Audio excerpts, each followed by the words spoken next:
మీరు చూడండి, దక్షిణామూర్తి కుడి చేతిలో పై చేతిలో ఢమరుకం ఉంటుంది, నిలబడిన సర్పం ఉంటుంది, అక్షమాల చేత్తో తిప్పే మాల ఉంటుంది. అంటే యథార్థానికి చిత్రం వటతరోర్మూలే వృద్ధా శిష్య గురుర్జువా, లోపల తిప్పడం ఎవరు తిప్పుతాడో వాడు ధన్యుడు.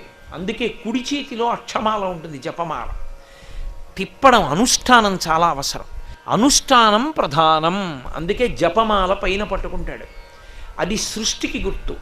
స్థితి ఆయన చిరునవ్వుతో కూడుకున్న ముఖం. నిలబెట్టేటటువంటి వాడు, పోషించేటటువంటి వాడు చిరునవ్వుతో పోషించాలి, లేకపోతే అది శక్తిగా మారదు.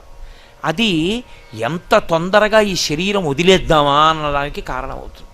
మీరు అందుకే చూడండి, స్థితి అన్న మాటలో ఊపిరి కడుపు ఈ రెండు కలిస్తేనే స్థితి. మీరు నేను అన్న మాటలు జాగ్రత్తగా పట్టుకోవాల్సి ఉంటుంది సుమా. కడుపు ఊపిరి కలుస్తాయి. ఎందుకంటే కృతయుగం, త్రేతాయుగం, ద్వాపరయుగం, కలియుగం ఈ నాలుగిటిలో ప్రాణాలు నిలబడే స్థానాలు వేరు. కృతయుగంలో ఎముకలున్నంతకాలం బతికుంటారు, త్రేతాయుగంలో మాంసమున్నంతకాలం బతికుంటారు, ద్వాపరయుగంలో రక్తం ఉన్నంతకాలం బతుకుతారు, కలియుగంలో అన్నం తిన్నంతకాలం బతుకుతారు.